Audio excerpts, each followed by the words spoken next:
Good morning, all of you.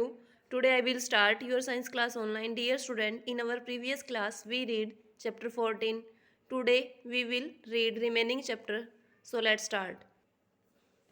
कल हमने पढ़ा था इम्पोर्टेंस ऑफ एनिमल्स. आज हम करेंगे interdependence. All the living and non-living things in the environment are connected to each other in some way. जितने भी लिविंग एंड नॉन लिविंग सजीव और निर्जीव थिंग्स है इन द एनवायरनमेंट इस वातावरण में आर कनेक्टेड वो कनेक्ट है टू ईच अदर आपस में एक दूसरे से कनेक्ट है. We call this interdependence. उसको हम क्या बोलते हैं? Interdependence. Plants and animals depends on each other for different things. जो प्लांट्स और एनिमल्स होते हैं वो डिपेंड होते हैं एक दूसरे के ऊपर अलग अलग सी चीज़ों में. First is we know that animals depends on plants for food. हम जानते हैं जो एनिमल्स होते हैं वो डिपेंड होते हैं प्लांट्स के ऊपर. किसके लिए? फूड के लिए. आइदर डायरेक्टली और इनडायरेक्टली. वो डायरेक्टली भी डिपेंड हो सकते हैं और इनडायरेक्टली भी. In turn animals help in the transfer of pollen grains and dispersal of seeds.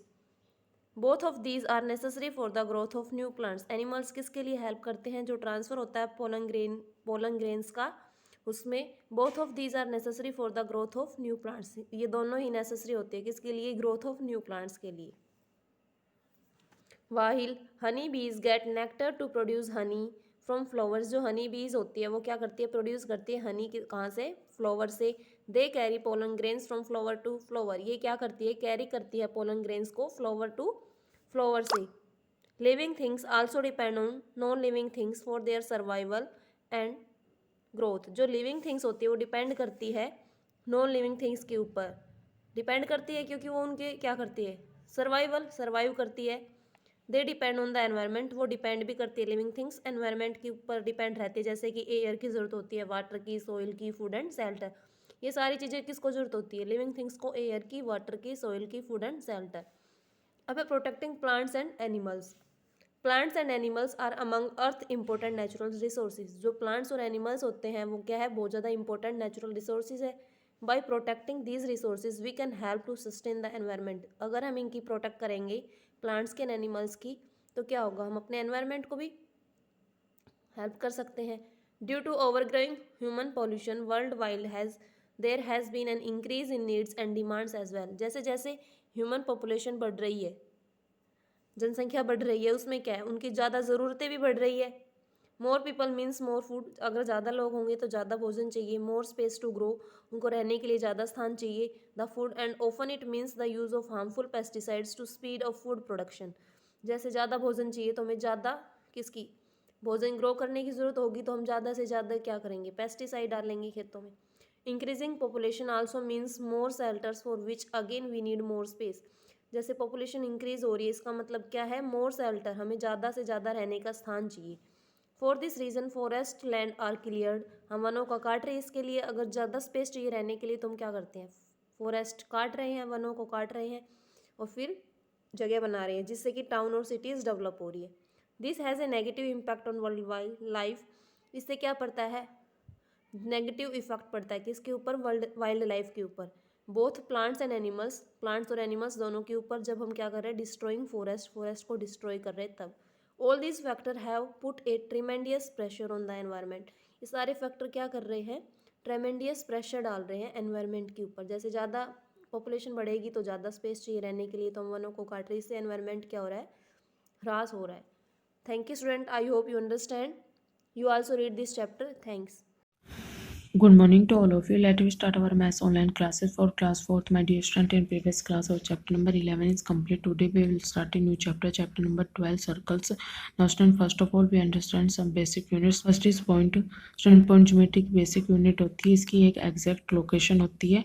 इसकी लेंथ, ब्रेड्थ और हाइट नहीं होती. इसको डॉट से रिप्रेजेंट किया जाता है और डॉट का नेम इंग्लिश अल्फ़ाबेट के कैपिटल लेटर्स राइट किए जाते हैं. नाउ स्टूडेंट, गिवन फिगर में ABCD ये सभी क्या है? पॉइंट्स है.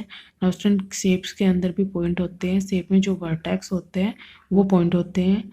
Next is line segment. Student, line segment एक स्ट्रेट पाथ होता है और 2 पॉइंट्स के बीच में शॉर्टर डिस्टेंस होती है. इसकी डिफाइंड लेंथ होती है, मीन्स इसको मेजर किया जा सकता है. नाउ स्टूडेंट, गिवन फिगर में AB के बीच में एक लाइन सेगमेंट है. स्टूडेंट, AB के बीच में ये सबसे शॉर्टर डिस्टेंस है. इसको कैसे राइट किया जाता है? AB, इसके ऊपर जो सिंबल गिवन है स्टूडेंट्स, ये लाइन सेगमेंट का सिंबल है, मीन्स AB लाइन सेगमेंट. सभी प्लेन सेगमेंट की हेल्प से ड्रॉ की जाती है। नए टाइप्स ऑफ लाइंस, लाइन के टाइप्स क्या होते हैं? इस तरह की जो लाइन होती है वो हॉरिजॉन्टल लाइन होती है। या आपकी हिंदी की नोटबुक में या इंग्लिश की नोटबुक में इस तरह की लाइनें होती है तो उसको हॉरिजॉन्टल लाइनें बोलते हैं। नेक्स्ट, इस तरह की जो लाइनें होती है उसको वर्टिकल लाइनें बोलते हैं। इस तरह की जो लाइनें होती है, तिरछी लाइनें जो होती है उनको स्लैंटिंग लाइनें बोलते हैं। और जो टेढ़ी मेढ़ी लाइनें होती हैं वो कवर्ड लाइन होती है। Next is line. Line is an extension of line segment. Front line line segment का एक्सटेंशन है। ये बहुत डायरेक्शन से इनडिफाइंड होती है, इसकी कोई फिक्स्ड लेंथ नहीं होती, इसको मेजर नहीं किया जा सकता। इस तरह की जो फिगर गिवन होती है वो लाइन की फिगर होती है। इसके दोनों साइड एरोज के निशान होते हैं, मीन्स दोनों साइड से इसको इंक्रीज और डिक्रीज किया जा सकता है, इसलिए इसको मेजर नहीं किया जा सकता। नॉस्टेंट इसको कैसे रिप्रेजेंट किया जाता है? ए बी, और इसके ऊपर जो सिंबल लगा हुआ है ये लाइन का सिंबल है, means A B line. Next is ray. Student, ray line का एक पार्ट होता है, इसमें एक स्टार्टिंग पॉइंट होता है और वन डायरेक्शन में ये इनडिफाइंड होती है, मीन्स इसको कहीं तक भी इंक्रीज किया जा सकता है। स्टूडेंट, इसकी भी फिक्स्ड लेंथ नहीं होती है, मीन्स इसको भी मेजर नहीं किया जा सकता, वन साइड से इसको इंक्रीज किया जा सकता है। नाउ स्टूडेंट, गिवन फिगर में ए सी एक रे है, इसको कैसे राइट करेंगे? ए सी और इसके ऊपर जो सिंबल है ये रे का सिंबल है, मीन्स ए सी रे। ये शो करता है स्टूडेंट्स ए स्टार्टिंग पॉइंट है, सी की डायरेक्शन में ये इनडिफाइंड है। I think students you understand. Now we start our exercise 12.1। Question number first, fill in the blanks. Student, question number first में हमें ब्लैंक्स गिवन है, इनको फिल करना है। Now part A, dash has no length no breadth and no height. Student, किसकी length breadth और height नहीं होती है? पॉइंट की, तो यहाँ हम राइट करेंगे point. Next B, a rectangle has dash line segments. Rectangle में कितने लाइन सेगमेंट्स होते हैं? 4। Now part C, a dash is the shorter distance between two lines. Two lines के बीच में शॉर्टर डिस्टेंस होती है लाइन सेगमेंट।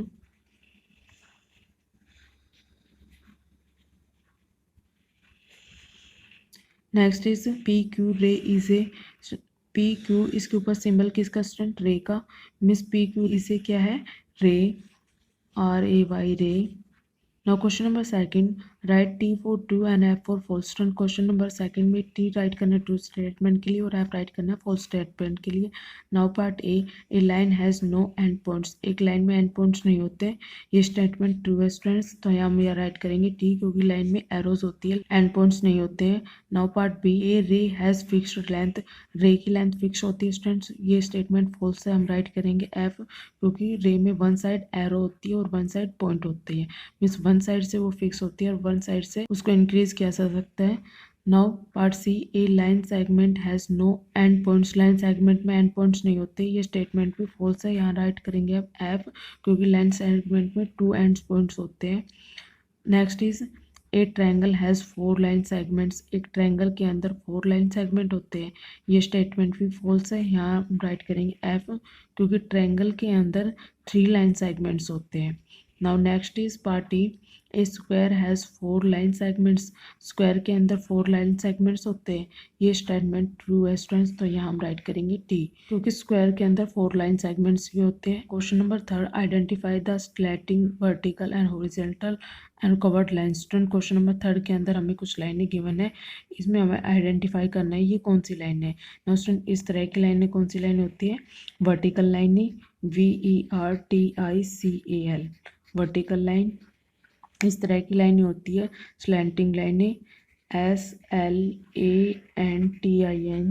जी स्लैंटिंग लाइन। इस तरह की टेढ़ी मेढ़ी लाइनें होती है covered line, CURVED, covered line. Now student, इस तरह की लाइनें होती है horizontal line, HORIZONTL, horizontal line. I think students you understand. Now we do next question. Question number 4. Count and write the number of the line segments in the following. Student, question number 4 के अंदर हमें line segments को count करके numbers right करने हैं। Now students, इसको हम draw करके भी देख सकते हैं, इसमें कितनी लाइन सेगमेंट्स है। एक बार लाइन ऊपर लेके 1, एक बार नीचे लेके आए 2, और इसके बीच में एक लाइन लगाई 3, मीन्स इसमें टोटल कितनी लाइन सेगमेंट्स है? 3। पार्ट बी में एक बार ऊपर लेके गए स्टूडेंट 1 लाइन सेगमेंट, एक बार नीचे लेके आए 2, फिर ऊपर लेके गए 3, और फिर वापस नीचे लेके आए 4, मीन्स टोटल इसमें कितनी लाइन सेगमेंट्स है? 4। सेम इसी तरह पार्ट सी के अंदर सबसे पहले ऐसे लाइन लगाई स्टूडेंट्स एक 1, और फिर ऐसे लाइन लगाई एक नीचे 2, मीन्स इसके अंदर कितनी लाइन सेगमेंट्स है? 2। नाउ स्टूडेंट पार्ट डी के अंदर 1 के लिए ओनली 1 लाइन सेगमेंट्स है और 4 के लिए स्टूडेंट सबसे पहले ऐसे एक लाइन लगाई 1, फिर एक ऐसे लाइन लगाई 2, फिर ऐसे लाइन लगाई 3। मीन्स 4 के अंदर 3 लाइन सेगमेंट है, एक लाइन सेगमेंट 1 का। टोटल इसमें कितनी लाइन सेगमेंट्स है? 4 लाइन सेगमेंट्स है।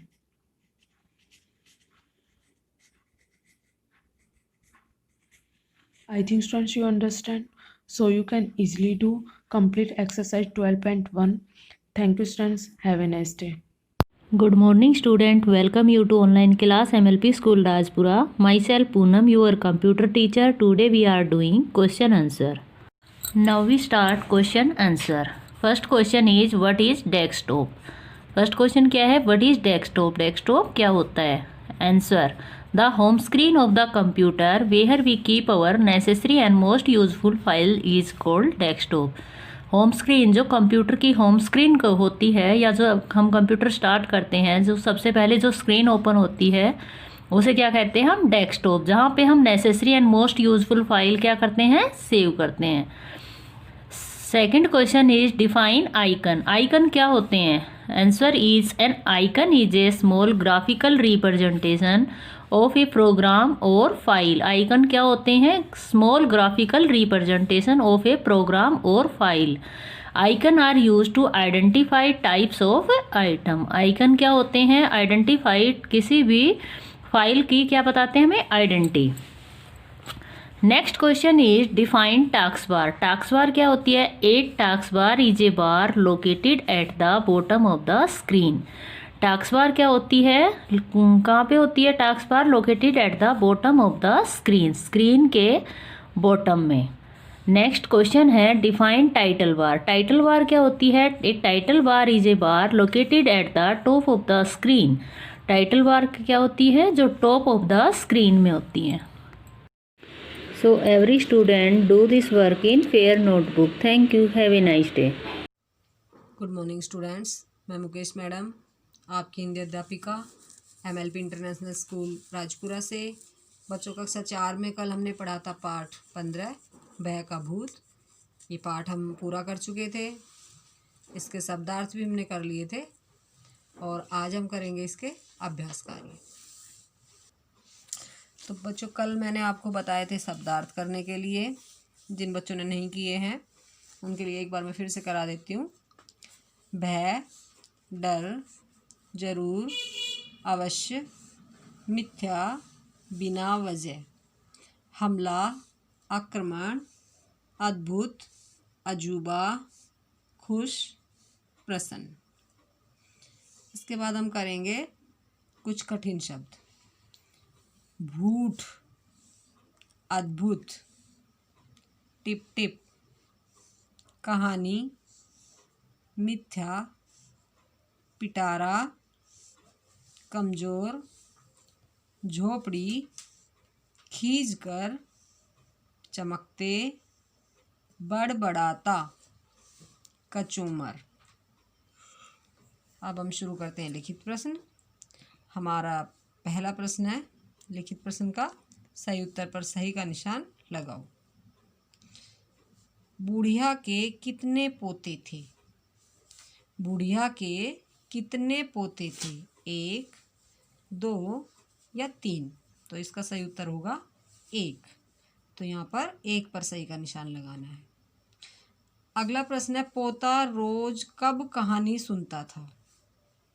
पोता रोज कब कहानी सुनता था? दोपहर को, जागने से पहले या सोने से पहले? तो इसका सही उत्तर होगा सोने से पहले। तो यहाँ इस पर हमें सही का निशान लगाना है। हमारा अगला प्रश्न है, बुढ़िया की कुटिया की छत थी। बुढ़िया की कुटिया की छत थी मजबूत, कमज़ोर या दोनों ही? इसका सही उत्तर होगा कमज़ोर। बुढ़िया की कुटिया की छत कमज़ोर थी, तो यहाँ पर कमज़ोर पर सही का निशान लगेगा। अगला प्रश्न है, उचित शब्द चुनकर रिक्त स्थान की पूर्ति कीजिए। वाक्यों के बीच में जो खाली स्थान दिया गया है उसके लिए 2 विकल्प दिए गए हैं।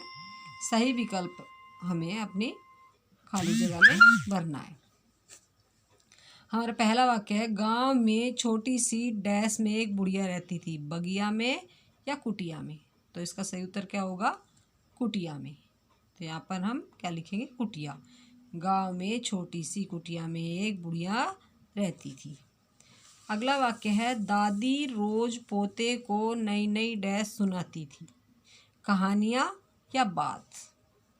तो इसका सही उत्तर होगा कहानियाँ। तो यहाँ पर हम लिखेंगे कहानियाँ। दादी रोज पोते को नई नई कहानियाँ सुनाती थी। अगला वाक्य है, एक दिन मूसलाधार डैश हुई, बारिश या धूप। तो इसमें क्या आएगा? बारिश। एक दिन मूसलाधार बारिश हुई। अगला वाक्य है, धोबी ने बाघ को डैश से बांध दिया, रस्सी या खूंटे। तो यहाँ पर क्या आएगा? खूंटे। धोबी ने बाघ को खूंटे से बांध दिया। हमारा अगला वाक्य है, पोता दादी की डैश में बैठा कहानी सुनने को मचल रहा था। विकल्प है गोद या शहर। तो इसमें आएगा गोद। पोता दादी की गोद में बैठा कहानी सुनने को मचल रहा था। तो बच्चों, जो मैंने कठिन शब्द आपको कराए हैं उनको आपको ध्यान से पढ़ना है और प्रश्न नंबर 3 और 4 आपको अपनी नोटबुक में सुंदर राइटिंग में लिखने हैं। और जिस बच्चे ने शब्दार्थ नहीं किए उसने शब्दार्थ भी लिखने हैं और याद करने हैं। तो बच्चों, कल फिर मिलते हैं, तब तक के लिए धन्यवाद। Students, a very healthy morning to all of you. Now we will start our video of class 4th English reader chapter number 15, The Journey Begins. In our last video we have completed our book exercise word meaning, and now we will start our question answer part. Part F. Answer the following question in 1 or 2 words. Question number first. Who was very excited to attend the wedding? कौन सबसे ज़्यादा excited था जो शादी थी उसको attend करने के लिए? तो सबसे ज़्यादा grandma. Question number second. On which date Avi and Navi had their computer unit test? किस डेट को अवी और नवी के जो कंप्यूटर यूनिट टेस्ट है? On the 16th of April. Question number third. At what time did the children reach railway station? किस time पर पहुंचे थे? At 45 PM. Question number 4. What was the seat number of children in the train? जो बच्चों का seat number था train में वो क्या था? The seat number of children C16 and C17. बच्चों का जो सीट नंबर था बच्चों का ट्रेन के अंदर वो क्या था? The seat number of the children was C16 and C17. Next part G. Answer the following question in 1 sentence. 1 sentence के अंदर इनके क्या देने हैं? आंसर देने हैं। Question number first. Why didn't the children go with their parents? Childrens जो बच्चे थे वो अपने पेरेंट्स के साथ क्यों नहीं गए थे? Answer. The children didn't go with their parents because they have their computer unit test. क्योंकि उनके क्या थे? कंप्यूटर यूनिट टेस्ट थे, इसलिए वो अपने पेरेंट्स के साथ नहीं गए। Question number 2. What did their father advise them to do? उनके जो फादर थे उन्होंने उनको क्या करने की एडवाइस दी थी? Answer. Father advise them not to take anything from any stranger and to be careful about the luggage.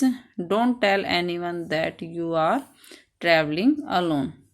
Father ने उनको सलाह दी थी कि किसी भी अजनबी से कोई वस्तु नहीं लेनी है और अपने सामान के प्रति सावधान रहना है। किसी को भी ये नहीं बताना है कि हम अकेले यात्रा कर रहे हैं। So thank you students. Please write these question answer in your notebook and learn also. Thank you. Have a nice day.